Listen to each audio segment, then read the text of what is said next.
Man, it stinks down here. Why did I even come here in the first place? The sewers, of all places? What kind of Deadlock mains am I even going to find down here? What kind of players enter the depths of this place to find their characters? Who can brave the stench of the video game sewers to learn a hero down here? Not even the Hidden King would feel at home in this place, and I've seen that guy's browser history. Wait a second. What's that I can smell? No, it's not the flow of Paradox Gamer Girl bathwater, or the runoff from Abram's shower. It's something else. Almost smells like Jack Daniels and wet dog? Oh no. Baby, I'm playing on you tonight. Want you down, eat you alive. Just like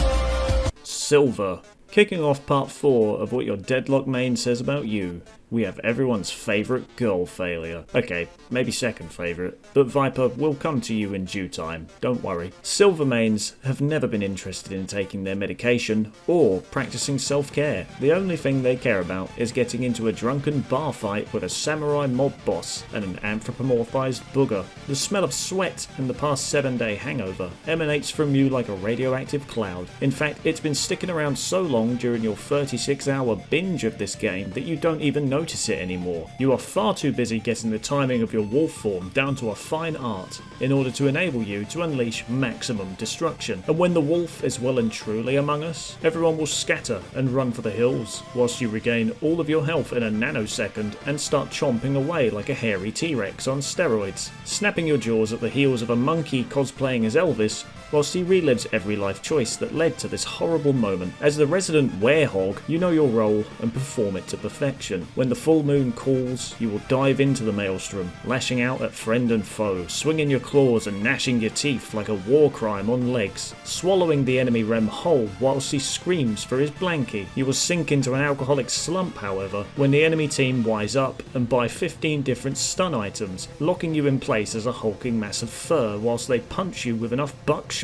to kill an entire family of grizzly bears. They will lock you out of your ultimate for eternity, causing all semblance of joy to leave your body, only to be replaced with seething frustration.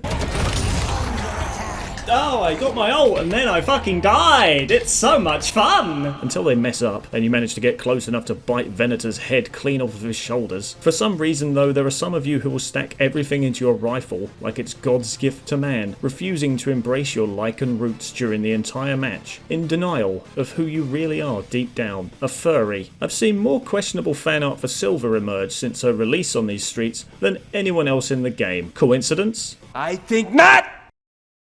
That's what I'm talking about! That's why he's the MVP! That's why he's the GOAT! The GOAT! Billy.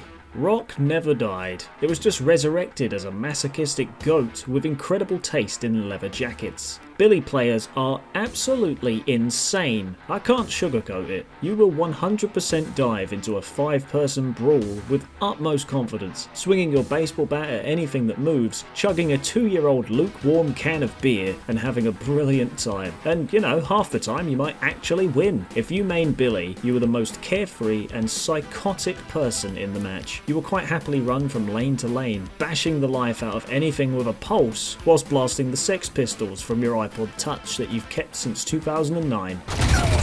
You will quite happily charge into engagements head first, literally. You'll use your headbutt to smash into the enemy warden, knocking his helmet flying as you fling him up into the air, before bringing the hammer down on him with the force of an industrial crane. You will put everything into melee lifesteal and scaling bullet damage, shooting the enemy with a cargo plane full of ammunition, before endlessly wailing on anything that comes near you. And if they don't want to engage with you, well, rack up your ultimate, chain them to yourself like a Cenobite from Hellraiser, and drag them into your one-man club zone, bashing their brains in to your heart's content.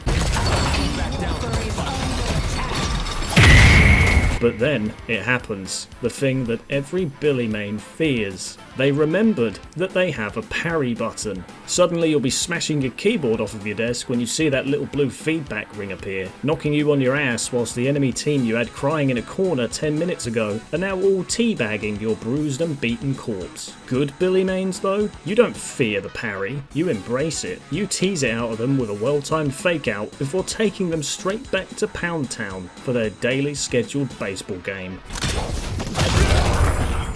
Tonight will be the night that I will fall for you. Victor. Is it possible for a smell to be turned into a weapon? Well, apparently so, because you're here to spread your aura of gingivitis and body odour onto every other poor soul in the match until they suffocate to death. Victor mains are like that one friend in the gang who's in the group chat but nobody really knows why. They want to be close to you, but like too close. And when they're around, they simply refuse to leave. Victor's kit is built around this very notion. He will bear hug you until you pass out from his noxious fumes, and if you have the audacity to fight back enough to kill him, guess what? He's just going to keep on coming back for more. You will resurrect yourself back into the fight to spread the message of your fetid stench to the unfaithful. Victor mains will keep to themselves mostly. They're too busy running around at top speed and blasting My Chemical Romance from their MP3 player to notice half of the things happening around them throughout the match. Their lack of care and need for any form of critical thinking gives Mo and Krill players a run for their money. You simply exist to jump into teamfights, spread your stink about, die, and then do it all over again. Because I have phantom pain. Good Victor mains are an impossible puzzle to solve for the enemy team. No matter what they throw at you, you will shrug it off like some form of shambling demigod. It also helps that the more they hit you, the more you hit back. Though Victors are the type of players to at least tell you not to come to school tomorrow before they drop a stink bomb in the corridor just after second period. Oh, he got knocked off. Nice. Eat that! Taste my stink!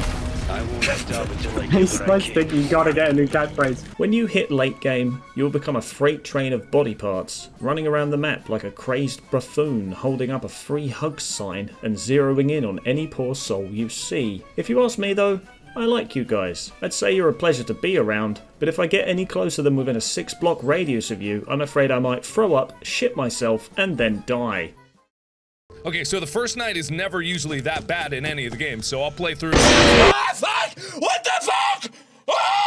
Drifter. You don't even know what the word bath means, let alone what one looks like. I'm surprised that your keyboard still functions, given all of the crumbs and sticky residue underneath the keys that has built up over the years. Blackout curtains are not an option in your household, they're a necessity, and you haven't felt the warm glow of the sun or the gentle touch of another person in weeks. But Jesus Christ, you are terrifying. A good drifter main is sort of like the Antichrist. No, actually, you are the Antichrist. You will hide in the shadows between lanes, waiting for the perfect moment to pounce, like a lion stalking a vulnerable baby gazelle. Only in this scenario, the lion is you, and the gazelle is the poor enemy page trying her best to clear a wave of minions by herself. You will pounce on them like a jump scare from Five Nights at Freddy's, blinding their vision as they scream for their teammates to come and save them, but by that point, it's too late, you've spilt blood, and there is no stopping you. Drifter mains are the epitome of momentum. You will rack up a few kills here and there in the early game, building up your power and your bloodlust, before jumping from the bushes like a crazed serial killer, pouncing on anything that moves and stabbing them to death before they have time to say,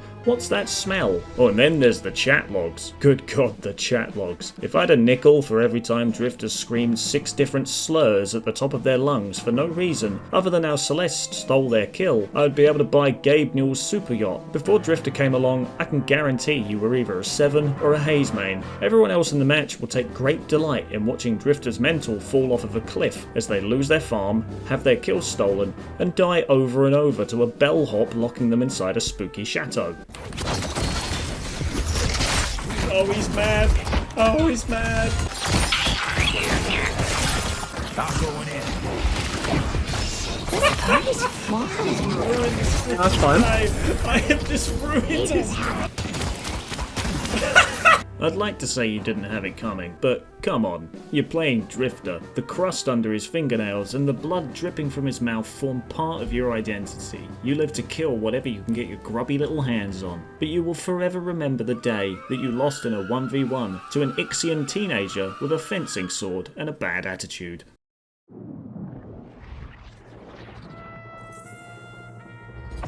And that wraps up part 4 of what your Deadlock main says about you. I hope you guys enjoyed this episode covering who are, in my opinion, the stinkiest heroes in Deadlock. These videos are a ton of fun to put together for you guys, and the feedback I've been getting, as well as the fact you're all enjoying them so much, just makes me really happy. I plan on more videos in the future, but also if you have any other requests for Deadlock related content, then please let me know. I was thinking of maybe doing a series covering the lore behind each character, but in a similar style to these videos and maybe a little bit more in depth. Also, I might upload some pure gameplay highlights every now and again, but yeah, let me know what you think.